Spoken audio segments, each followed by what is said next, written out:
प्रेष्ठाय भूतले श्रीमते भक्ति विकास स्वामिनिति नामिने नमो विष्णुपादाय कृष्ण प्रेष्ठाय भूतले श्रीमते भक्ति वेदांत स्वामिनिति नामिने नमस्ते सारस्वते देवे गौरवाणी प्रचारिणे निर्विशेष शून्यवादी पाश्चात्य देशतारिणे जय श्री कृष्ण चैतन्य प्रभु नित्यानंद श्री अद्वैत गदाधर श्रीवासादि गौर भक्त वृंद हरे कृष्ण कृष्ण कृष्ण हरे हरे हरे राम राम राम हरे हरे.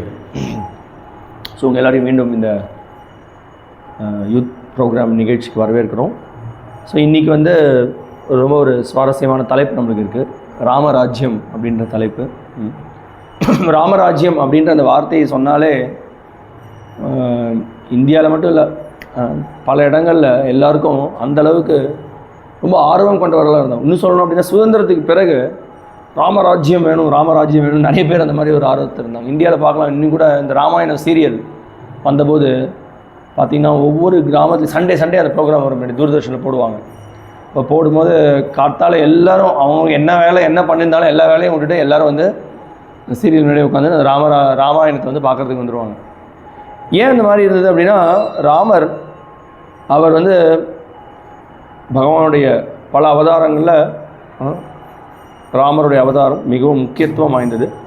வாங்க ப்ளீஸ் கம். ஸோ அப்போது கிருஷ்ணனுடைய பல அவதாரங்களில் ராமருடைய அவதாரம் மிகவும் முக்கியத்துவம் வாய்ந்ததாக இருந்தது. ஸோ அப்படி இருக்கிற சமயத்தில் ராமர்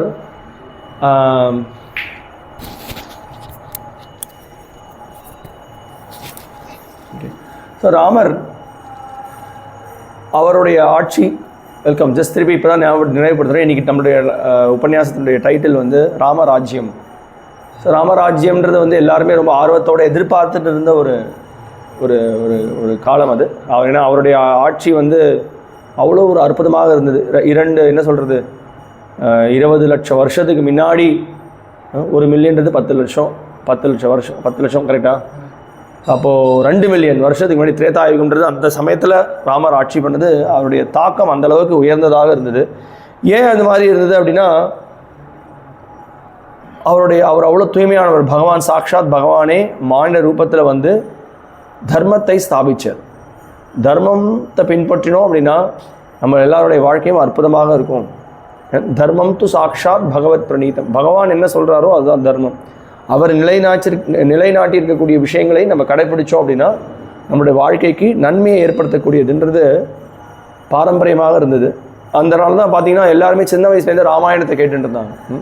சின்ன வயசுலேருந்து குழந்தைங்களுக்கு ராமாயணம் சொல்லிக் கொடுக்கப்பட்டது. அதன் மூலமாக நற்குணங்கள், நல்ல எண்ணங்கள், பகவான் மேலே பக்தி, தூய்மை, வாய்மை, கள்ளக்கபடம் இல்லாத தர்மத்தை பின்பற்றக்கூடிய வாழ்க்கை வழிமுறையை பின்பற்றின்றனர். அதனால தான் மக்கள் வந்து எப்பயுமே இந்த மாதிரியான ஒரு ராமராஜ்யம் தேவை அப்படின்ற ஒரு ஏக்கத்தோடவே இருந்தாங்க. ஸோ அப்படி என்ன ராமருடைய ஆட்சி என்ன, அப்படிப்பட்ட உயர்ந்த ஆட்சி என்ன அப்படின்றது வந்து வர்ணனைகள் ராமாயணத்தில் நிறைய இடத்துல இருக்குது. ஸ்ரீமத் பாகவத்லையும் வர்ணிக்கப்பட்டிருக்கு. ரொம்ப அழகான சில ஸ்லோகங்கள் மூலமாக வர்ணிக்கப்பட்டிருக்கு. திரேதாயாம் வர்த்தமானாயாம் கால கிருதசமோபவத் ராமே ராஜானி தர்மக்னே.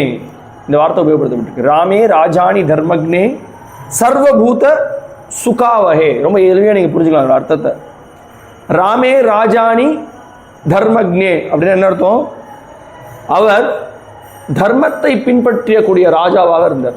ராமராஜ்யம் எப்படி இருந்தது? தர்மத்தை பின்பற்றி எல்லா காரியங்களையும் பண்ணிட்டு இருந்தார். அந்த மாதிரி ஒரு ராஜ்யத்தை அவர் நடத்தியதுனால சர்வபூத சுகா, சர்வபூத அது என்ன பண்ணிருச்சு அப்படின்னா எல்லோருக்கும் இன்பத்தை கொடுத்தது. அப்படிப்பட்ட ஒரு ஆட்சி எல்லோருக்கும் இன்பத்தை கொடுத்தது. என்ன மாதிரி இன்பத்தை கொடுத்தது? அது மட்டும் இல்லாமல் 4 யுகங்கள் இருக்கு. சத்தியயுகம், திரேதாயுகம், துவாபர யுகம், கலியுகம்னு. இந்த ஸ்லோகத்தில் இன்னும் என்ன தெளிவாக சொல்லப்பட்டிருக்கு அப்படின்னா, கால கிருதசமோபவத்.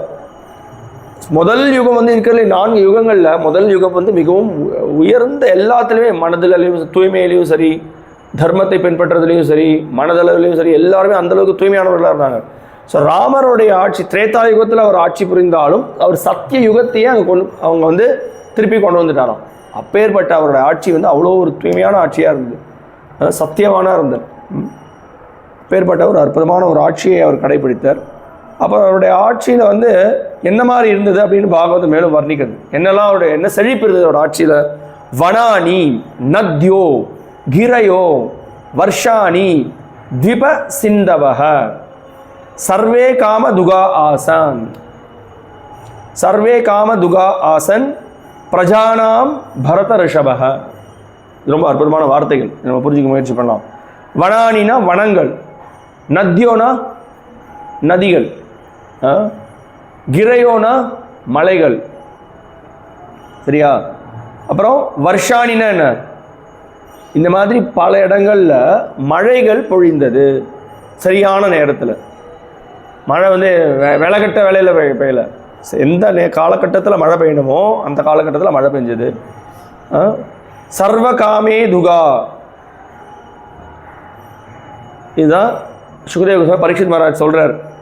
அப்போது அவர் சொல்றார், ராமச்சந்திரனுடைய ஆட்சியில் வனங்கள், நதிகள், மலைகள், அங்கே இருந்த அந்த ஆட்சி புரிந்தவர்கள் 7 தீவுகள், 7 சமுத்திரங்கள் எல்லாமே மனிதர்களுக்கு என்ன தேவையோ அந்த தேவைக்கு ஏற்ப எல்லாத்தையும் கொடுத்தது. இப்போது பூமியிலேருந்து நம்மளுக்கு வளமை இருந்தால் தானே நம்மளால் நம்ம செழிப்போடு எல்லாம் விவசாயமாக இருக்கட்டும், இல்லை நம்மளுக்கு தேவையான பொருட்களாக இருக்கட்டும், இயற்கை பொருட்களாக இருக்கட்டும், எல்லாமே என்னெல்லாம் தேவையோ அதெல்லாம் பூமி நம்மளுக்கு கொடுக்கணும். மழை போதுமான காலத்திற்கு போதுமான நேரத்துக்கு மழை பெய்யணும். எந்த அளவுக்கு அப்போ தான் நம்மளுக்கு தண்ணி இருக்கும், அப்போ விவசாயம் நல்லா பண்ண முடியும். சூரியனுடைய ஒளி நம்மளுக்கு தேவை. இது மாதிரி எல்லாமே சரியாக ஏற்பட்டு கொண்டிருந்தது. யாரோட ஆட்சியில்? அவருடைய ஆட்சி. எப்படி? ஏன்னா அவர் பண்ண காரியங்கள் எல்லாமே தர்மத்துக்கு உட்பட்டு காரியம். அவர் பகவான், சாட்சாத் பகவானே தான் இருந்தாலும் அவரே முன் உதாரணமாக எடுத்து காமிச்சார். எப்படி நம்ம எல்லாத்தையுமே தர்மத்தை சார்ந்து நம்ம பின்பற்றணும். ஏன் இந்த தர்மன்ற வார்த்தை சொல்கிறேன்னு திருப்பி நான் சொல்கிறேன் அப்புறம் உங்களுக்கு. ஸோ அதனால் நம்ம எல்லாரும் என்ன எதிர்பார்க்குறோம்னா அதே மாதிரியான ராமராஜ்யம் இப்போ தேவைன்னு எதிர்பார்க்கணும். ஓகே, அப்போது அந்த ராமராஜ்யம் அப்படின்றது தேவை. அப்படின்னா வெறும்னா ராமர் போல ஒரு ஆட்சியாளர் இருந்தால் மட்டும் போராது. ராமருடைய உபதேசங்களை பின்பற்றக்கூடிய பிரஜாக்களாகவும் நம்ம இருக்கணும். பிரஜானா யாரா? நம்மளை மாதிரி பொதுமக்கள். ராஜா வந்து உயர்ந்த குணங்களை கொண்டவர்களாக இருக்கணும். இந்த ராஜன், இந்த அமைச்சராக இருக்கக்கூடியவர் மிகவும் உயர்ந்த குணங்களை கொண்டவராக இருக்கணும். அவரை பின்பற்றக்கூடியவர்கள் அவங்களும் அந்த உயர்ந்த குணங்களை பின்பற்றக்கூடியவர்களாக இருக்கணும். கருத்து புரியுதா? அப்படின்னா என்ன? ராஜாவும் தர்மத்தை பின்பற்றணும், பிரஜைகளும் தர்மத்தை பின்பற்றணும். அப்போ அந்த நாடு, அந்த இடம் எல்லாமே செழிப்பாக இருக்கும். அப்போ ரொம்ப அற்புதமாக இருக்கும். அதுதான் ராமராஜ்யம். அப்போ ராமராஜ்யம்ன்றது என்ன அப்படின்னா, ஸோ அப்போது ஒருத்தரும் அவங்களுக்கு விதிக்கப்பட்ட கடமைகளை பொறுப்போட பின்பற்றுவது. உதாரணத்திற்கு தர்மத்தை பின்பற்றுவதுனா என்ன? ஏற்கனவே நம்ம நிறைய தடவை இதை பற்றி விவாதிச்சிருக்கோம், திருப்பி அதை நினைவுபடுத்துகிறேன். அப்போ தர்மம் வந்து 4 தூண்களில் நின்றுருக்கு. என்ன? தபம், தயா,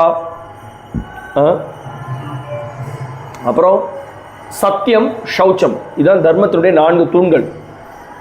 சத்தியம்னா எப்பயுமே நேர்மையாக உண்மையாக இருக்கிறது. சௌச்சம்னா தூய்மையாக இருக்கிறது, எந்த விதமான கலங்கங்களும் இல்லாமல் தூய்மையாக இருக்கிறது. தப்பானா தபஸ்யானா தவங்களை புரியுறது. தயானா கருணையோடு இருக்கிறது.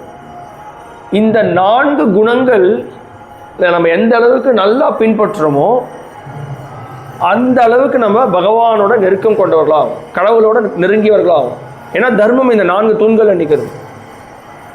ஸோ அதனால் நம்ம என்ன பண்ணுறோம் அப்படின்னா, ஒரு பொதுமக்கள் எல்லாருக்குமே என்ன விதமான வழிகாட்டுதலை ஒரு ராஜா கொடுக்கணும் அப்படின்னா, ராஜா இந்த 4 தர்மத்தின் தூண்களை பின்பற்றக்கூடியவராக இருக்கணும். சரியா? ராஜாவே அதர்ம காரியங்கள் ஈடுபட்டு தவறான செயல்களில் ஈடுபட்டு எப்படி பிரஜைகளுக்கு நல்லது சொல்லித்தர முடியும்? ராமரா வந்தபோது ஏகபத்தினி விரதம் கொண்டிருந்தார் பகவான், இல்லையா? தர்மத்தை பின்பற்றி காமிச்சார். அவரே பகவத்கீதையில் கிருஷ்ணன் சொல்றார், யத் யத் ஆச்சரதி சிரேஷ்டஹ தத்தத் ஏவே தரோ ஜனாஹ சயத் பிரமாணம் குருதே லோகஸ்தத் அனுவர்த்தது. என்ன அர்த்தம்? யத் யத் ஆச்சரதி சிரேஷ்ட, உயர்ந்த ஆச்சாரத்தை எந்த ஒரு தலைவன் கடைபிடிக்கிறானோ, எந்த மாதிரியான செயல்களை பண்றானோ அதை தான் அவனை பின்பற்றக்கூடிய தொண்டர்களும் அந்த காரியங்களை செய்வாங்க. இவர் தான் தலைவர் அப்படின்னு சொல்லிட்டு 10 பெண்களோடு சுற்றிட்டு இருந்தா அப்போ பின்பற்றக்கூடிய எப்படி இருப்பான்? அப்படிதான் இருப்பான். இவர் தான் தலைவர், இவர் தான் ராஜா, ஃபூன்னு ஊதுறார். அப்புறம் தீர்த்தம் எடுத்துக்கிறார். என்ன மாதிரி தீர்த்தம்? பெருமாள் தீர்த்தம் இல்லை அது. அந்த தீர்த்தத்தை குடித்தா என்ன வருது? மயக்கம் வருது, தூக்கம் வருது, போதையில் இருக்கு. என்ன பிரயோஜனம் இப்படிப்பட்டவன்? பணத்தை திருடுறது, இன்னொருத்தர் ஏற்றி பழைக்கிறது, மக்களை ஏற்றி பழைக்கிறது, வரிகளை வசூலிக்கிறது, வரி வசூலிக்கிறது எப்படி ஏற்றி பழைக்கிறதுன்னு பார்க்குறது. அவன் ராஜன் கிடையாது. வரி வாங்கலாம், அது தவறே இல்லை. அதை எப்படி தர்ம காரியங்களை ஈடுபடுத்துறது அப்படின்றது ரொம்ப முக்கியம் இல்லையா? இப்போ ராமராஜ்யத்தை நம்ம எதிர்பார்க்கிறோம் அப்படின்னா ராமனை போன்ற ஒரு ராஜா தேவை. ராமரை போல நற்குணங்கள் நிறைந்த ஒரு ராஜா தேவை, நற்குணங்கள் நிறைந்த ஒரு அமைச்சர் தேவை. யார் இருக்கா இன்னைக்கு அது மாதிரி?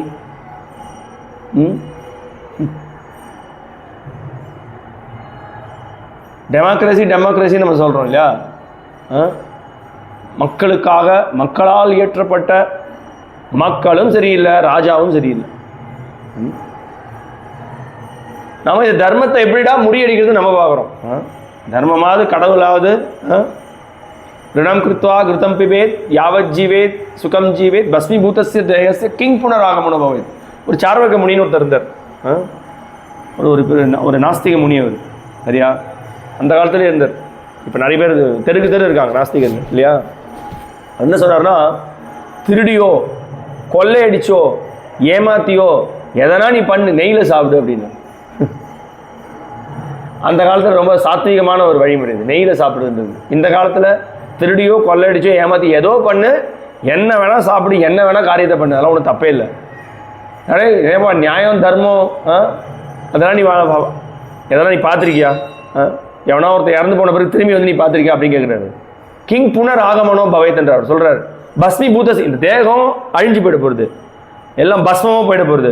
அதுக்கப்புறம் எவனா வந்து உங்கள்கிட்ட சொல்லி பார்த்துருக்கேன், ஆமாம் நான் போனேன், நான் சொர்க்கத்துக்கு போனேன், நரகத்துக்கு போனேன், என்னை வந்து கஷ்டப்படுத்தினாங்க. ஏன்டா வேலை டைம் வேஸ்ட் பண்ணுறதுக்கு, போடா ஜாலியாக என்ஜாய் பண்ணுறா லைஃப்பை. இது புத்திசாலித்தனம் கிடையாது, இது முட்டாள்தனம். இது அதர்மத்தை நம்ம பின்பற்றினோம் அப்படின்னா அதர்மத்தை பின்பற்றுறதுக்கான விளைவுகளை சந்திச்சே ஆகும்.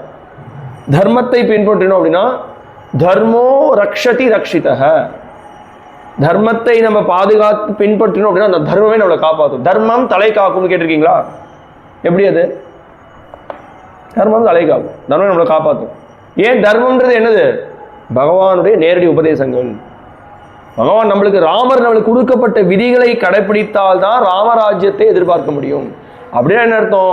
ராமராஜ்யத்தை நம்மளோட இதயத்தில் ஏற்படுத்தணும் முயற்சி பண்ணணும். நம்ம இதயத்தை தூய்மைப்படுத்தணும், நம்ம நேர்மையானவர்களாக இருக்கணும், நம்ம பக்தனாக இருக்கணும், நற்குணங்களை கொண்டிருக்கக்கூடியவர்களாக இருக்கணும். அப்போ நம்மளால இந்த நாட்டிற்கே உபயோகம் உண்டு. நம்ம அயோக்கியனா சொல்லிட்டே இருந்தோம்னா, ராஜா அயோக்கியனா இருக்கான், இன்னைக்கு பல ராஜாக்கள் அயோக்கியர்களாக இருக்காங்க. ஆனால் யாருக்குமே இந்த ராமாயணத்தோட கருத்து என்னன்னு தெரியல, பகவத்கீதையோட கருத்து என்னன்னு தெரியல, பாகவத்தோட கருத்து என்னன்னு தெரியல. நிறைய படிக்கணும், நிறைய சம்பாதிக்கணும், நிறைய பெரிய வேலைக்கு போகணும், அமெரிக்காவுக்கு போகணும், அங்கே போகணும், இங்கே போகணும். வெறும்னா என்ன பிரயோஜனம்? கேவலம் இந்திரிய திருப்திக்கோசரம் வாழ்க்கை நடத்திட்டு இருக்கோம்.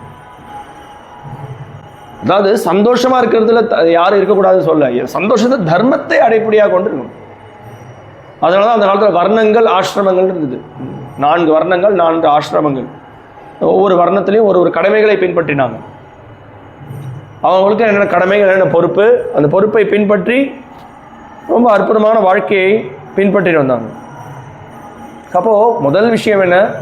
தர்மத்தை பின்பற்றவனா இருக்கணும். அப்போ தர்மத்தை பின்பற்றவனா அவன் தான் பகவானுடைய பக்தன், அவன் தான் வைஷ்ணவன் அழைக்கப்படுறோம்.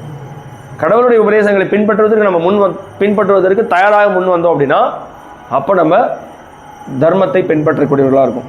ஸோ அப்படின்னா என்ன அர்த்தம் அப்படின்னா, சமுதாயத்துக்கு நல்ல ஒரு பயிற்சி கொடுக்கப்படணும். வெறும்னா நம்ம வந்து இன்ஜினியரிங் பண்ணுறது, ராக்கெட் விடுறது, அப்புறம் நான் பெரிய பெரிய மிஷினை கண்டுபிடிக்கிறது, இதெல்லாம் வெறும்னா இந்திரியங்களை, நம்ம இந்திரிய சுகத்துக்கான நிறைய விஷயங்களை கண்டுபிடிச்சிட்டு இருக்கோம். அது வாழ்க்கையோட நோக்கம் கிடையாது.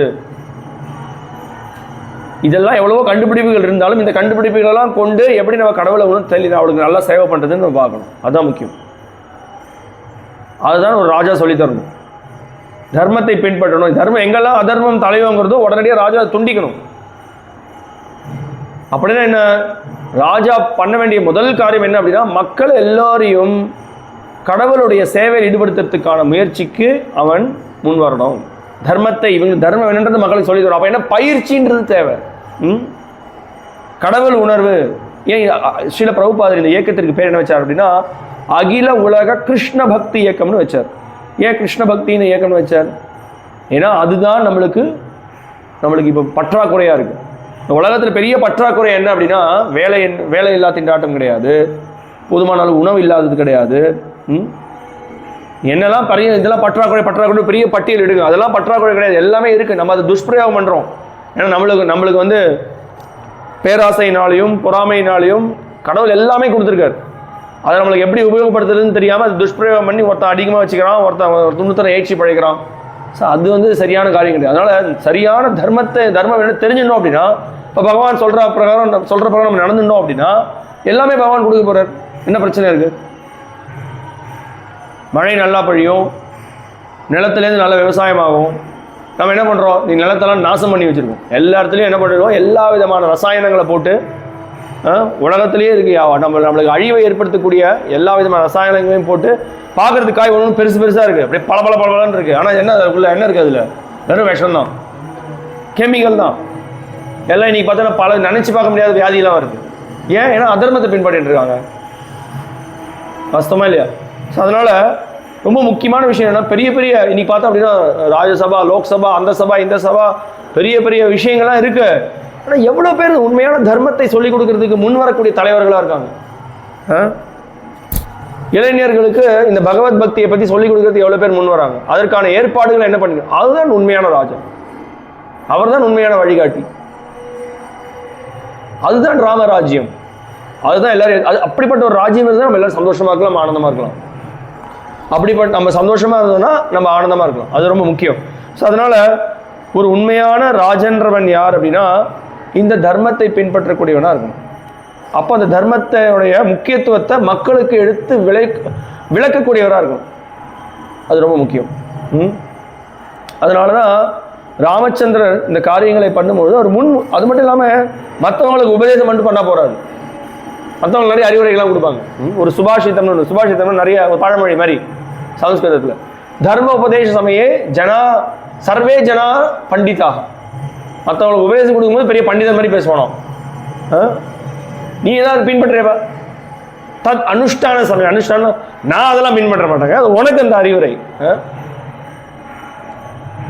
தத் அனுஷ்டான சமயே முனையோ நான் பண்டிதா, ஒரு பெரிய முனிவர் மாதிரி இருப்பான், ஆனால் அதை பின்பற்ற மாட்டான். அப்படி இருக்கக்கூடாது ராஜான்றவன். அவனே முன் உதாரணமா இருந்து எல்லாத்தையும் செஞ்சு காமிக்கணும். அதனாலதான் பரீட்சித் மகாராஜர், யுதிஷ்டர் மகாராஜர், பகவான் ராமச்சந்திரர், அம்பரீஷ் மகாராஜ், பெரிய தார்மீக ராஜாக்களை ஏன் எல்லாரும் வழங்கினாங்க? நர இந்திரன் பேரு. ராஜான எப்படி? நரேந்திரன். என்ன, அவன் மானிட ரூபத்தில் இருக்கான பகவானை பிரதிநிதிக்கக்கூடியவனா இருக்கான். அதனாலதான் வணங்குறாங்க ராஜாவை. சரியா? அதனால அந்த ராமராஜ்யம்ன்றது தேவை.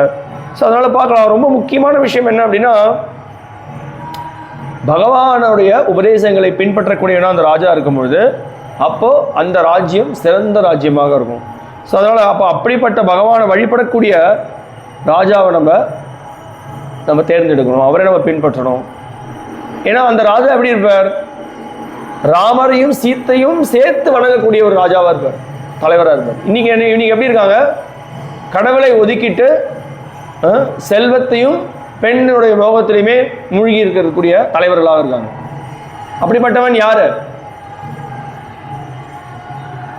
யோசிச்சு பாருங்க, யார் அந்த மாதிரி இருந்தா? வாழ்க்கைக்கு பிரதானம் என்ன? காந்தி நோட், அப்புறம் அழகிய பெண்கள், மாது, செல்வம், இது மட்டுமே குறிக்கோளாக கொண்ட யார் இருந்தா? இந்த மாதிரியான ஆள் யாரு? ராமாயணத்தில் யோசிச்சு பாருங்க, யாராவது ஒரு அதில் இருக்கிற ஒரு கேரக்டர். ராமன் இப்படி தானே இருந்தான். எனக்கு ராமர் வேணாம், சீதா மட்டும் வேணும்னு இருந்தான். அவனுக்கு கதி என்னாச்சு? இறந்தான். அப்படிதான் அவனோட வாழ்க்கையும். நம்ம அதர்ம பாதையை பின்பற்றி ராமர் இல்லாத ஒரு ராஜ்யத்தை ஏற்படுத்த முயற்சி பண்ணுறோம். இன்னைக்கு நவீன காலத்தில் நடந்துட்டு இருக்கு. ஒரு கலாச்சாரம் இல்லை, பகவத் பக்தின்றது இல்லை, இந்த மாதிரி வேத நூல்களை படித்து நம்மளுக்கு நல்லது ஏற்படும் அப்படின்ற ஒரு கருத்தை இல்லாமல் மக்களுக்கு வந்து இன்றைக்கி சின்ன வயசு குழந்தைங்கள யாருக்கு எதுவுமே சொல்லித் தருது. சும்மா வந்து எப்படி வந்து பெரிய கிரிக்கெட் வீரராக இருது, எப்படி வந்து நம்ம வந்து T20 விளையாடுறது, எப்படி வந்து நம்ம டென்னிஸ் விளையாடுறது, பேட்மிண்டன் விளையாடுறது, எப்படி நம்ம சினிமாவுக்கு போகிறது, வெறும் இப்படியே இருந்தால் இவன் நாளைக்கு இவன் வந்து பார்த்தா சினிமாவில் நடித்து அதை பண்ணி இதை பண்ணி திடீர்னு ஒரு தலைவராக வந்துடுவோம். என்ன ஆகும் நம்ம நிலமை? தர்மம் தெரிஞ்சிருக்காப்பா, அவனுக்கு ராமாயணம் படிச்சிருக்கியாப்பா, நீ பகவத்கீதை படிச்சிருக்கியா? இல்லைங்க, நம்ம மனசு என்ன சொல்லுதோ, மனசு எந்த விதமான தப்பான விஷயம், உனக்கு மனசு தப்பான எது சரியை தவறுன்னு எப்படி தெரியும் உனக்கு? மனசு பலவிதமான கருத்தை கொடுக்கறது. அப்போ மனசு சரியான பாதை எப்படி போகும்? மனசு பகவானோட அறிவுரைகளை நம்ம கேட்டிருந்தோம், அது வாழ்க்கையில் பயிற்சி பண்ணிட்டு இருந்தோம் அப்படின்னா நம்ம மனசும் சரியாக போகும். ஏன்னா மனசு பாட்டுக்கு ஒரு பாதையில் போகும், நம்ம அதை பின்பற்றின்னு போயிட்டுருக்கோம். சொல்கிற கருத்து புரியுது அவங்களுக்கு? தர்மத்தை பற்றி நம்ம கற்றுக்கல அப்படின்னா அதர்ம பாதையை தான் பின்பற்றிருப்போம். அப்போ நம்ம ராவணனை பின்பற்றக்கூடியவர்களாக ஆகிடுவோம். அதனால் அந்த மாதிரி இருக்கக்கூடாது. அதனால் ரொம்ப முக்கியம் வந்து என்ன அப்படின்னா, எப்படி இந்த ராமராஜ்யத்தை நம்ம வாழ்க்கையில் கொண்டு வருதுன்னா, முதல்ல நம்ம ஹிருதயத்தில் ராமனுடைய உபதேசங்களை பின்பற்ற முயற்சி பண்ணணும். அப்போ எப்படி ராமனுடைய உபதேசங்களை நடைமுறை வாழ்க்கையில் பின்பற்றுவது? நடைமுறை வாழ்க்கையில் எப்படி ராமனுடைய அறிவுரைகளை பின்பற்றுவதோ அதற்கு எளிமையான வழிமுறை என்ன அப்படின்னா, நம்ம ஹிருதயத்தை தூய்மைப்படுத்தணும். நம்ம ஹிருதயத்தில் வந்து நிறைய விதமான கல்மஷங்கள் இருக்குது, அழுக்கு இருக்குது, குப்பையான விஷயங்கள் சேர்ந்துருக்கு, காமம் இருக்குது, பேராசை இருக்குது, மோகம் இருக்குது, பொறாமை இருக்குது, மயங்கிய நிலை இருக்குது. இதெல்லாம் நம்மளுடைய உண்மையான நிலையை மறைத்திருக்கக்கூடிய விஷயங்களாக இருக்குது. ஸோ இதுலேருந்து தூய்மை அடைகிறதுக்கு நம்ம பண்ணுற என்ன அப்படின்னா, இந்த குறிப்பாக இந்த கலியுகத்தில் ராமர் கிருஷ்ணனுடைய உபதேசம் என்ன நம்மளுக்கு கொடுக்குறாங்க அப்படின்னா, நம்ம வந்து அவங்களுடைய கிருஷ்ணனுடைய திருநாமங்களை உச்சாரணம் பண்ணணும், ராமருடைய திருநாமங்களை உச்சாரணம் பண்ணணும். அப்படி உச்சாரணம் பண்ணுறதின் மூலமாக என்ன ஆகுது? முதல்ல நம்ம ஹிருதயம் தூய்மை அடைகிறது. ஹரே கிருஷ்ண கிருஷ்ண கிருஷ்ண ஹரே ஹரே, ஹரே ராம ராம ராம ஹரே ஹரே அப்படின்ற இந்த மகாமந்திரத்தை நம்ம உச்சாரணம் பண்ண ஆரம்பித்தோம் அப்படின்னா, கலியுகத்தில் இருக்கக்கூடிய ஒவ்வொரு மக்களும் இந்த மாதிரியான நாம சங்கீர்த்தனத்தில் ஈடுபட ஆரம்பித்தாங்க அப்படின்னா, அப்போ என்ன ஆகும் அப்படின்னா, அதர்மமான விஷயங்கள் செய்யறதை நம்ம அறியாமல் நம்ம நிறுத்திடுவோம். ஏன் எப்படி நிறுத்துவோம்? ஏன்னா நம்ம ஹிருதயத்தில் பகவான் பரமாத்மா உட்காந்துருக்கார். அப்போது என்ன பண்ணுறார்? நம்ம ஹிருதயத்தில் இருக்கக்கூடிய தவறான எண்ணங்களை அவரே அகற்றுறார். ஸோ நம்மளுக்கு தஞ்சம்ன்றது தேவை. அதனால் அவரிடம் தஞ்சம் எடுக்கணும். அப்புறம் அவருடைய உபதேசங்களை நம்ம பின்பற்றுவதற்கு முன் வரணும். என்ன பண்ணோம்? அவருடைய நாமத்தை உச்சாரணம் பண்ணுறது, அவருக்கு வணங்குறது, அவருடைய உபதேசங்களை கேட்கறது. அப்போ பகவத்கீதை, பாகவதம், ராமாயணம் இதெல்லாம் தினசரி நம்ம படிக்கணும். அன்றாட நம்ம மற்ற வேலைகளை பண்ணலாம். அதனால் எல்லாமே வந்து நம்ம தர்மத்தை பின்பற்றி பண்ணும்பொழுது அப்போது நம்ம எல்லாருமே தூய்மையானவர்களாக ஆகும். இப்போ தூய்மையானவர்களாக ஆகும்பொழுது அங்கே எந்த விதமான சண்டை, சச்சரவு, குழப்பங்கள் அங்கே இருக்காது. அது அப்படி தான் நம்ம ராமராஜ்யத்தை உருவாக்க முடியும். அதனால் ராஜா வந்து இதற்கான பயிற்சிகளை கொடுக்கணும். அதுமாதிரி நிறைய பயிற்சி முகாம்களை ஏற்படுத்தணும். இன்றைக்கி வந்து பார்த்திங்க அப்படின்னா போதைப் பொருட்கள் நிறைய பேர் அடிமையாக இருக்காங்க, குடிப்பழக்கத்துக்கு அடிமையாக இருக்காங்க, தவறான பாலுறவுக்கு அடிமையாக இருக்காங்க. இன்றைக்கி பார்க்கலாம், உலகம் இந்தியா முழுக்க இந்த பார்ன் சைட்லாம் பார்க்குறது இந்தியா வந்து நிறைய இளைஞர்கள் பாதிப்படைஞ்சிருக்காங்க. அரசாங்கம் ரொம்ப தீவிரமாக இருந்து இந்த சைபர் லாஸ்லாம் நிறைய கொண்டு வந்து இந்த மாதிரியான விஷயங்கள்லாம் வந்து நம்ம இளைஞர்களுடைய மனசு பாதிப்படையும். இன்றைக்கி எவ்வளோ பேர் அதுக்கு அடிக்ட் ஆகி நிம்ஹான்ஸ் பெரிய பெரிய ஹாஸ்பிட்டல்லாம் ட்ரீட்மெண்ட் எடுத்துகிட்டு இருக்காங்க. தெரியுமா உங்களுக்கு? இது ஏன்னா அவங்களுக்கு தெரியல, நிறைய பேர் வந்து ஏற்றி பழைக்கக்கூடியவர்கள் இதெல்லாம் நிறைய பிரகடனப்படுத்துகிறாங்க. அப்போது இந்த ராஜன் ஆகப்பட்டவன் ஸ்திரீகளுக்கும் சரி, புருஷர்களுக்கும், ஆணுக்கும் சரி, பெண்ணுக்கும் சரி, எல்லாருக்கும் பயிற்சி கொடுக்கணும். பயிற்சி கொடுத்து அவங்க எல்லாரையும் அவங்க உணர்வை மேம்படுத்த முயற்சி பண்ணணும். அதுதான் உண்மையான கருணை, அதுதான் உண்மையான நற்குணம். எப்படா பணத்தை சுருட்டுறது, எப்படா ஏற்றி பழிக்கிறது, அவன் எப்படியோ போகிறான், அவன் அழிஞ்சு போகிறான், அதுக்கு அவன் கிடையாது ராஜா. எப்படின்னா அவங்களுக்கு உண்மையிலே நன்மையை ஏற்படுத்துறது. எல்லாரும் எதுக்கு அமெரிக்கா போகணும், எல்லாரும் எதுக்கு பெரிய இன்ஜினியர் ஆகணும், எல்லாருக்கும் எதற்கு பெரிய கம்ப்யூட்டர் ரோபோட் ஓட்டணும், விவசாயம்னா மட்டும், பசுக்களை பார்த்துக்கிறது மட்டும், நீ வந்து இந்த நெசவு தொழில் பண்ணுற, நீ இந்த தொழில் பண்ணுற, அந்த தொழில், ஏன் எல்லாமே பகவானோட ஏற்பாடு எல்லாமே நடந்துட்டு இருக்கு. அதை தான் நம்ம ரொம்ப தர்மத்தை பின்பற்றி பண்ணோம் அப்படின்னா, முக்கியமான விஷயம் என்ன? ஆத்ம சந்தோஷம் இல்லையா? யார் எந்த தொழிலும் எந்த நிலையில் பண்ணாலும் அது பொருட்டல்ல. அதை தர்மத்தை பின்பற்றி நம்ம பண்ணுறோமா, பகவானோட திருப்திக்கோசரம் பண்ணுறோமா, அதெல்லாம் நம்ம ராஜா சொல்லித்தரணும். அவன் உண்மையான ராஜா. அப்போது அந்த முக்கியமாக அந்த சமுதாயத்தையே ரொம்ப அற்புதமான ஒரு சமுதாயமாக மாற்றி அமைக்கலாம். இன்றைக்கும் அது சாத்தியம். ஆனால் அதுக்கு ஆரம்பம் என்ன? நம்ம தூய்மையானவர்களாக ஆகணும். இப்போ நம்ம தூய்மையானவனா ஆனோம்னா மிகவும் தூய்மையானவரோட நெருக்கத்துக்கு நம்ம வரணும். யார் அந்த மிகவும் தூய்மையானவர்? பகவான் தான் தூய்மையானவர். இப்போ எப்படி அவர்கிட்ட நெருங்கிறது? அவருடைய நாமத்தை உச்சாரணம் பண்ணுறது மூலம். அவருடைய நாமத்தை உச்சாரணம் பண்ணணும், அவர்கிட்ட நம்ம நெருங்குறோம். நெருப்புக்கிட்ட வந்தால் என்ன ஆகும்? எல்லா அசுத்தமும் ஒசுங்கி போயிடும் இல்லையா? சூரியன் இருக்கிற இடத்துல இருள் இருக்குமா? சொல்லுங்க. சூரிய வெளிச்சம் இருக்கிற இடத்துல இருள் இருக்குமா? இருக்காது. அதே மாதிரி பகவான் இருக்கிற இடத்துல அதர்மம்ன்றது இருக்கவே இருக்காது. அதனால நம்ம என்ன பண்ணணும்? அவர்கிட்ட தஞ்சம் போகணும். அப்படி நம்ம பண்ணோம் அப்படின்னா நம்மளோட வாழ்க்கையே ஆனந்தமயமான வாழ்க்கையாகும். ஸோ அதான் அந்த ராம ராஜ்யத்தை இன்றைக்கும் நம்ம கொண்டு வரலாம். ஸோ அப்போது இந்த மாதிரியான தர்மம், அப்போது இதெல்லாம் பாப காரியங்கள். இந்த பாப காரியங்களாம் தவிர்க்கணும். தூய்மையான பக்தி காரியங்கள் ஈடுபடணும். தூய்மையான பக்தி காரியங்கள் ஈடுபட பாப காரியங்கள் நம்மளை விட்டே விலகிடும். அது ரொம்ப ஒரு அற்புதமான விஷயம், நம்மளுக்கே தெரியாது. அது ரொம்ப அவசியமானது. அந்த மாதிரி நம்ம பயிற்சியில் ஈடுபட்டோம்னா ரொம்ப ஆனந்தமாக இருக்கலாம், சந்தோஷமாக இருக்கலாம். ஸோ இதுதான். ஸோ அதனால் இந்த ராமராஜ்யத்தை நம்மளோட மனசில் ஏற்படுத்தணும். மனசில் ஏற்படுத்துறது என்ன? அப்போது அவருடைய உபதேசங்கள். அப்போ ராமராஜ்யம் வேணும் அப்படின்னா நம்ம ராமரை பின்பற்றக்கூடியவர்களாக இருக்கணும். அப்போ நம்ம ஏற்றம் நிறைந்தவர்களாகலாம். ஸோ ஏதாவது சந்தேகம் கேள்விகள் இருந்தால் கேளுங்க. ஏதாவது சந்தேகம் கேள்வி விமர்சனம் இல்லை ஏதாவது வேறு ஏதாவது விஷயங்கள் நீங்கள் புரிஞ்சுக்கணும்னு கேளுங்க. உபன்யாசம் நம்ம நிறுத்திக்கலாம்.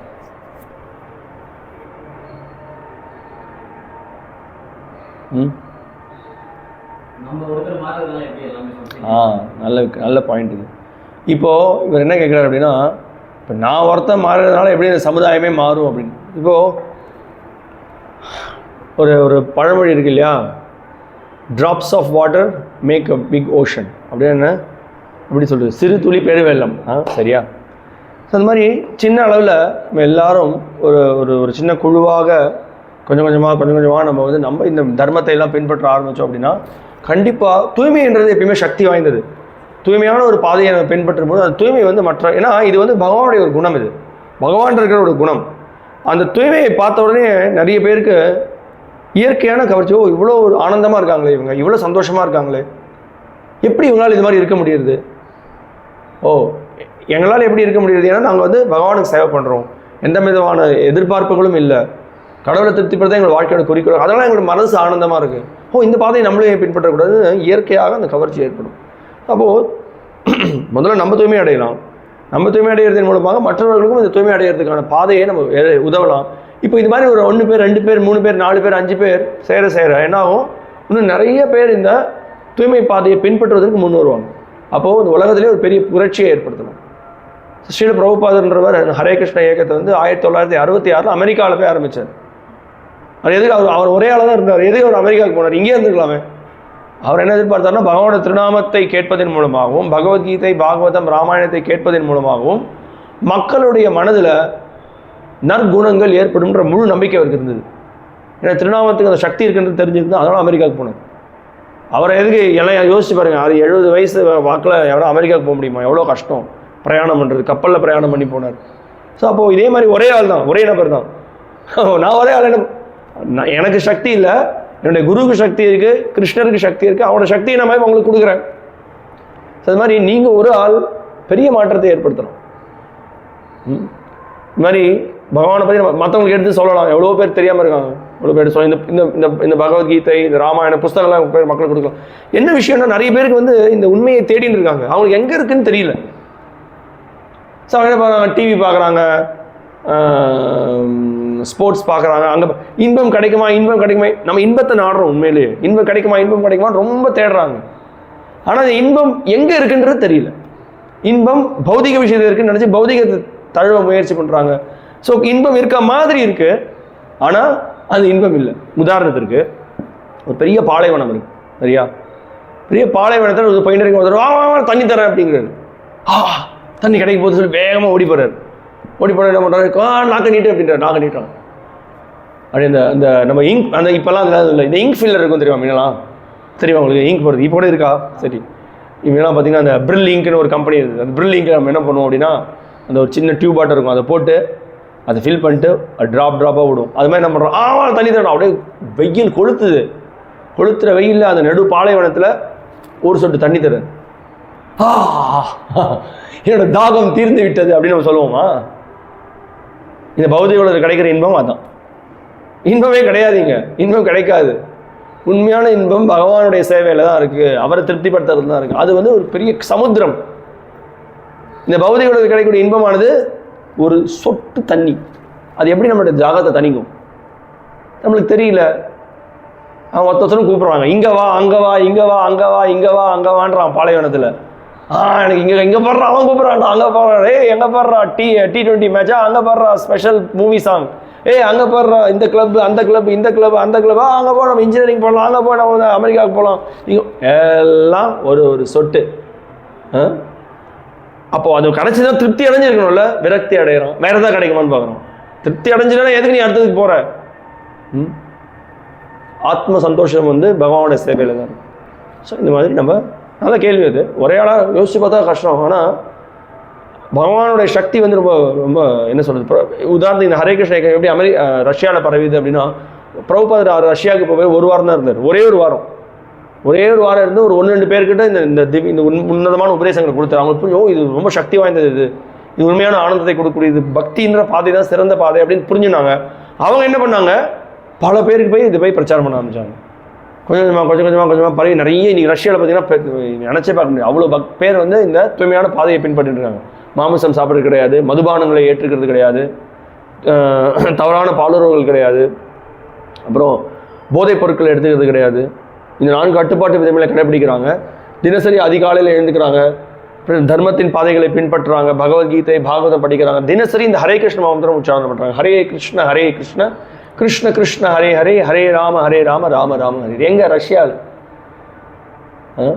இந்த மாதிரி ரொம்ப எளிமையான உடைகளை போட்டுக்கிறாங்க. அவங்களுடைய ஆபரணம் என்ன, இந்த மாதிரி ஒரு திலகம், இந்த மாதிரி ஒரு துளசி மாலை, என்னங்க இதெல்லாம் இதுக்கு போட்டுக்கிறேன். இது ஆனந்தத்தை கொடுக்கறது, சந்தோஷத்தை கொடுக்கறது, அதான் ரகசியம். ஸோ இந்த பகவான் நம்மளுக்கு என்ன சொல்லிடுறாரு அப்படின்னா, நம்மளுக்கு உண்மையிலேயே ஆனந்தத்தை எது கொடுக்கும் அப்படின்னா இந்த பக்தி தான் நம்மளுக்கு ஆனந்தத்தை கொடுக்கும். ஏன்னா ஆத்மாவுடைய நிலை அதுதான், கடவுளுக்கு சேவை பண்ணுறது. அதனால் ஒரு சிக்ஷாஷ்டகம் அப்படின்னு ஒரு ஒரு ஸ்லோகங்கள் நிறைந்த ஒரு பிரார்த்தனையில் சைத்தன்ய மகாபிரபு கிருஷ்ணரே வந்து ஒரு பிரார்த்தனையை சொல்கிறார். ந தனம், எனக்கு செல்வம் வேண்டாம், ந ஜனம், என்னை பின்பற்றக்கூடியவர்கள் வேண்டாம், சுந்தரிம், அழகிய பெண்கள் எனக்கு வேண்டாம், கவிதம் வா, என்னை நிறைய புகழக்கூடிய கவிதை நினைத்தனால பாடக்கூடிய பாடுகள்னால எனக்கு புகழ் எனக்கு தேவையில்லை. ஆனால் ஒவ்வொரு பிறவிதோறும் பவதாத் பக்தி ரஹைத்துக்குது, ஒவ்வொரு பிறவிதோறும் எனக்கு உங்களுடைய பக்தி தொண்டு தான் தேவை அப்படின்னு. இதுதான் நம்ம இப்படிப்பட்ட ஒரு பிரார்த்தனை நம்ம கடவுள்கிட்ட முன்வைக்கணும். ஸோ என்ன கருத்து அப்படின்னா, இந்த பக்தின்றது இந்த ஆத்மாவுக்கு ஆனந்தத்தை, நம்மளுக்கு ஆனந்தத்தை கொடுக்கக்கூடிய விஷயம். அதை புரிஞ்சுக்கிறதுக்கு தான் இந்த வேதங்கள் இருக்குது, சாஸ்திரங்கள் இருக்குது, பகவத்கீதை இருக்குது, ராமாயணம் இருக்குது. அதனால பார்க்கலாம் ஒவ்வொரு பக்தரும் பேர். உதாரணத்திற்கு இந்த ராம ராஜ்யம் வேணும் அப்படின்னா முதல்ல ராமருடைய உணர்வு நம்மளுக்கு தேவை. சரியா? இப்போ உயர்ந்த ஆச்சாரியரான பார்க்கலாம், ஒரு பெரிய ராஜா இருந்தார். ஹரே கிருஷ்ணா, வெல்கம். ஒரு குலசேகர ஆழ்வார்னு ஒருத்தர் இருந்தார், கேள்விப்பட்டிருக்கீங்களா? இந்த குலசேகர ஆழ்வார்ன்றது ஒரு பெரிய ஆழ்வார். அவர் வந்து பார்த்தீங்க அப்படின்னா ராமர் மேலேயே முழுகி போயிருந்தார். அவர் பெரிய ராஜா, ராமாயணத்தை கேட்டு ராமாயணத்தின் மேலே முழுகி இருந்தார். எப்படின்னா எந்த அளவுக்கு ஆழ்ந்து போயிருந்தார் அப்படின்னா, தன்னை ராமருடைய சிறந்த சேவகனாக தன்னை பார்த்துட்டார். சிறந்த சேவனை பார்த்துட்டாருன்னா அவரோட சேவையில் அந்த அளவுக்கு ஆழ்ந்து போயிருந்தார். ஸோ ராமர் ஒரு தடவை கேட்குற ஒரு சபையில் படிச்சுட்டு இருக்காங்க ராமாயணத்தை. ராவணன் சீதையை அபகரிச்சுட்டு போயிட்டான்னு கேட்ட உடனே உடனடியாக அவருக்கு வந்து என்ன ஆயிடுது, உடனடியாக படையெல்லாம் திரட்டி வா போய் காப்பாற்றலாம். இதுதான் ராமருடைய உணர்வு, ராமருடைய சிந்தனை. இது மாதிரி எவ்வளவோ உயர்ந்த பக்தர்கள் ராமருடைய சிந்தனையிலிருந்து அவங்க வாழ்க்கையை உயர்த்தின்னு இருக்காங்க. ஸோ அப்போது நம்மளுக்கு என்ன நம்மளுக்கு இப்போ நம்மளுக்கு தெரிஞ்சதெல்லாம் அந்த சொட்டு தண்ணி தான். அந்த சொட்டு தண்ணிக்கும் சுற்றின்னு இருக்கும். ஆனால் சொட்டு தண்ணினா பெரிய வெள்ளம், பெருக்கெடுத்து ஓடக்கூடிய வெள்ளம் இருக்குடா, அதுதான் பகவான் பக்தி அப்படின்னு ஆச்சாரியர்கள் காமிக்கிறாங்க. அதில் நம்ம முழுக ஆரம்பிச்சிட்டோம் அப்படின்னா பேரானந்தம் கிடைக்கும். அந்த ஆனந்தத்தை அனுபவிக்க ஆரம்பிச்சிட்டோம் அப்படின்னா மீது எல்லாமே சுகம் ஹி துச்சம், பௌதிகத்தில் கிடைக்கிற சுகம்லாம் துச்சம் அப்படின்னு புரிஞ்சு காமிச்சிடும். அதற்கு பயிற்சி தேவை. அந்த பயிற்சி எப்படி ஆரம்பிக்கிறது? ஸ்ரவணம். இந்த மாதிரி கேட்கறது, பகவத்கீதை படிக்கிறது, ராமாயணம் படிக்கிறது, கேட்கறது, பகவான் நாமத்தை சொல்கிறது. இது வந்து என்ன பண்ணும், நம்மளை ராம உணர்வுக்கு ஏற்றம் பெற வைக்கும், கிருஷ்ண உணர்வுக்கு ஏற்றம் பெற வைக்கும். ஸோ ஸ்ரவணம், கீர்த்தனம், அது ரெண்டுத்தோடைய விளைவு என்னன்னா ஸ்மரணம். ஸ்மரணம்னா அவருடைய பற்றி நினைக்கிறது, ஸ்ரவணம்னா கேட்கறது, கீர்த்தனம்னா அவருடைய புகழை பற்றி நம்ம பாடுறது. அது புகழ் எப்படி நம்ம அவருடைய உபதேசங்களை மற்றவங்களுக்கு சொல்லலாம், அவரோட நாமத்தை எடுத்து நம்ம மற்றவங்களுக்கு சொல்லலாம். நாமத்தை நம்மளும் உச்சாரணம் பண்ணலாம். அதுதான் பக்குவத்திற்கான வழி. சாதாரண நம்ம பார்த்தோம், எப்போ பார்த்தாலும் இங்கே ஹரே இந்த இயக்கத்தில் என்ன பண்ணுறோம், ஹரே கிருஷ்ண மகாமந்திரம் உச்சாரணம் பண்ணுறோம். ஏன்னா எவ்வளோக்கு எவ்வளோ நம்ம இப்போ என்னென்னா, எனக்கு கடவுளோட ரொம்ப நெருங்கணும், கடவுளுடைய கடவுள்கிட்ட தொடர்பு கொள்ளணும், ரொம்ப எளிமை. கிருஷ்ணரோட நாமத்தை சொல்லுங்கள். கிருஷ்ணருக்கும் கிருஷ்ணர் நாமத்திற்கும் வித்தியாசம் இல்லை. ஸோ ராமருடைய ராஜ்யம் என்ன நமக்கு ராமர் வேணும்னு எதிர்பார்க்குறோம். இப்போ ராமரை கலியுகத்தில் இப்பயும் நம்ம ராமரை நம்ம அவர்கிட்ட நெருங்கலாம். எப்படி அவரை நம்ம அழைக்கலாம்? எப்படி அழைக்கலாம்? அவரோட நாமத்தை உச்சாரணம் பண்ணுறது மூலமாக. அவரோட நாமத்தை உச்சாரணம் பண்ணும்போது நாமத்தில் அவர் இருக்கார். கலிகாலே நாமரூபே கிருஷ்ண அவதார். கலியுகத்தில் எப்படி கிருஷ்ணர் அவதாரம் பண்ணியிருக்கார்? எந்த ரூபம்? எப்படி? நாம ரூபமாக. நாமத்துக்கும் அவருக்கு வித்தியாசம் கிடையாது. வேறு ஏதாவது கேள்வி? நான் காசே தேவையில்லைன்னு சொல்லவே இல்லை. செல்வம் வேணும், சரி. அந்த செல்வத்தை வச்சு நம்ம என்ன பண்ணணுன்றது ரொம்ப முக்கியம். செல்வத்தை வெறுமன நம்மளோட புலன்பதுக்கோசம் உபயோகப்படுத்தணும் அப்படின்னா, அதான் சொன்னேன், அது நம்மளுக்கு திருப்தியை கொடுக்காது. அந்த செல்வத்தை நம்ம என்ன பண்ணணும்? பகவானுடைய சேவையில் உபயோகப்படுத்தி அவரை புகழறதுக்கு நம்ம உபயோகப்படுத்துகிறோம் அப்படின்னா, நம்மளுக்கு என்ன அன்றாட நம்ம வாழ்க்கையை நடத்துறதுக்கான அடிப்படை தேவைகள் என்னவோ அந்த பகவான் ஏற்கனவே நம்மளுக்கு கொடுப்பார். உதாரணத்துக்கு பிரபுபார் உதாரணம் கொடுக்கறது உண்டு. பிரபுபார் என்ன உதாரணம் கொடுப்பாருன்னா, இப்போது ஆஃப்ரிக்கா இருக்குது. ஆஃப்ரிக்காவில் பார்த்தீங்கன்னா பெரிய பெரிய பயங்கரமான காடுகள் இருக்குது. அந்த காடுகளில் கூட பார்த்தீங்கன்னா யானைகள் இருக்குது. அந்த யானைகளை யார் உணவு தரா? இன்னைக்கு அதால் நான் பார்த்தேன், ஒரு அணில் இருந்தது எங்கள் கோயில் பின்னாடி. நாங்கள் வந்து சமையல் அறைக்கு பின்னாடி பார்த்தீங்கன்னா ஒரு காம்பவுண்ட் வால் மேலே ஒரு அணில். அந்த அணிலுக்கு யார் மெசேஜ் கொடுத்தாங்க? யாரோ ஒரு பக்தர் வந்து ஒரு தேங்காய் வச்சுருந்தார். தேங்காய் துருவி கொஞ்சம் தேங்காய் இருந்தார். எங்கேருந்தோ வந்தது அணில். அது யாரும் எஸ்எம்எஸ் பண்ணல, ஸ்மார்ட் ஃபோனில் மெசேஜ் அனுப்பல. யார்? பரமாத்மா கைட் பண்ணுறாரு. நீ இந்த இடத்துக்கு போ, உனக்கு கொஞ்சம் சாப்பிட்றதுக்கு உணவு கிடைக்கும். அது பாட்டுக்கு வந்து பீஸ்ஃபுல்லாக அந்த தேங்காய் சாப்பிட்டுட்டு இருக்கு. யார் கைட் பண்ணுறா? பகவான் கைட் பண்ணுறாரு. நம்மளுக்கு தெரியல, கடவுள் எல்லாமே நம்மளுக்கு கொடுப்பான்னு நம்மளுக்கு தெரியல. நம்ம ரொம்ப மண்டையை போட்டு குழப்பின்னு பயங்கர காம்ப்ளெக்ஸாக நம்மளோட லைஃப் ஸ்டைலை மாற்றிட்டு அதிகமாக பணம் வேணும், இங்கே பேங்க் பேலன்ஸ் அதிகம் பண்ணணும். ஸோ பேராசென்றது தேவையில்லை. என்ன தேவையோ அது நம்ம அதுக்கு மேலே நம்ம சேர்த்து வச்சிடணும் அப்படின்னா, ஏன்னா நம்ம என்ன பண்ணோம், அது நம்மளை பந்தப்படுது. ஸோ செல்வம் எந்த அளவுக்கு தேவையோ அந்த அளவுக்கு நம்ம வச்சுக்கலாம். அந்த செல்வத்தை அதையும் எப்படி கிருஷ்ணோட சேவை உபயோகப்படுத்துறது பார்க்கணும். ஏன்னா அப்படி நம்ம பண்ணால் தான் நம்மளால சந்தோஷமாக இருக்க முடியும். வெறும் நம்ம புலன் திருப்திக்கோசரம் நம்ம வந்து எவ்வளோக்கு அதிகமாக சேகரிச்சிருந்தோம் அப்படின்னா அது நம்மளுக்கு இன்பத்தை கொடுக்காது. உண்மையை யோசிச்சு பாருங்களேன், நம்ம இந்த ஜென்மத்தில், இந்த பிறவியில் அதிகபட்சம் ஆயுட்காலம் என்ன? 100ன்னு சொல்லலாம். எவ்வளோ பேர் 100 வயசு வாழ்கிறாங்க? 80, 70, 60. இப்போ வந்து கலியுகத்தில் எண்ணிக்கை குறைஞ்சுதான் வருது. சரி, எவ்வளோ தான் காசு சேர்த்து வச்சு, நிறைய வீடு, எஸ்டேட்டு, நிலம் எவ்வளோவா சேர்த்து வச்சுருந்தாலும் எதையும் கூட எடுத்துகிட்டு போயிட முடியாது. எல்லாமே நம்மளை விட்டு போயிடும். ஒரு நாள் வந்து இல்லை ஒரு சார் ஒரு மருத்துவர், அகமதாபாத்தில் ஒரு மருத்துவர், ஒருத்தர் இருந்தார், ஒரு செல்வந்தராக ஒருத்தர் இருந்தார். ரொம்ப கொஞ்சம் வியாதியில் இருந்தார், இறந்து போகிற மாதிரியான நிலையில் இருந்தார். அப்போ மருத்துவர் இருக்கிறது, சார் ஒரே எனக்கு ஒரு 4 வருஷம் டைம் கொடுங்க சார். 4 வருஷம் டைம் கொடுத்தீங்கன்னா எனக்கு எப்படி 4 வருஷம் காப்பாற்றுறீங்க? எனக்கு சில காரியங்கள் முடிக்க வேண்டியது இருக்குது. முடிச்ச பிறகு நான் இறந்து போனால் பிரச்சனை இல்லை. நம்ம கையிலையா இருக்குது?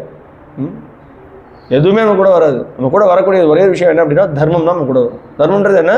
பகவானுக்கு பண்ணியிருக்கக்கூடிய பக்தி, அது மட்டும்தான் நம்ம கூட வரும். வேறு எதுவுமே நம்ம கூட வராது. அவ்வளோ பேங்க் பேலன்ஸ், அவ்வளோ செக், எவ்வளோ எல்லாம் எதுவுமே வராது. நம்ம படிச்சிருக்கிற படிப்பு நம்ம கூட வராது. அவங்கள்ட்ட இருக்கக்கூடிய செல்வம் நம்ம கூட வராது. நம்மளோட உறவினர்கள் நம்ம கூட வர மாட்டாங்க. நம்மளோட மகன் நம்மளோட வர மாட்டான், நம்மளோட மனைவி நம்மளோட வர மாட்டான், நம்மளோட பெற்றோர்கள் நம்மளோட வர மாட்டாங்க. இதுதான் நிஜம். என்ன இப்படி சொல்கிறீங்க? என்ன பண்ணுறதுப்பா? இந்த பௌதிக உலகத்தோட இயற்கை அந்த மாதிரி. இந்த உலகம் தற்காலிகமானது, நம்மள்ட்ட இருக்கக்கூடிய உடைமைகளும் தற்காலிகமானது. அப்படி இருந்தாலும் நம்ம இருக்கக்கூடிய சூழ்நிலையில் எப்படி நம்ம தூய்மையானவர்களாக இருக்கணும்னா கடவுள்கிட்ட சரணடைஞ்சால் அவனுக்கு வழியே கிடையாது. நற்குணங்கள் நம்ம வளர்த்துக்கணும் அப்படின்னா கடவுள்கிட்ட சரணடையாமல் நம்மளால் தூய்மையானவனாக இருக்கவே முடியாது. வேதங்கள் சொல்கிறது. ஸோ அதனால் அது ரொம்ப முக்கியத்துவம் வாய்ந்தது. ஓகே, ஹரே கிருஷ்ண. மிக்க நன்றி. தொடர்ந்து வாங்க, படிங்க, பிரபுபாத் புஸ்தகங்களை படிங்க, ஜெபம் பண்ணுங்கள், கிருஷ்ண கீர்த்தனையில் ஈடுபடுங்க. ஹரே கிருஷ்ண. உங்கள் பேர் என்ன? நைஸ். ஹரே கிருஷ்ண.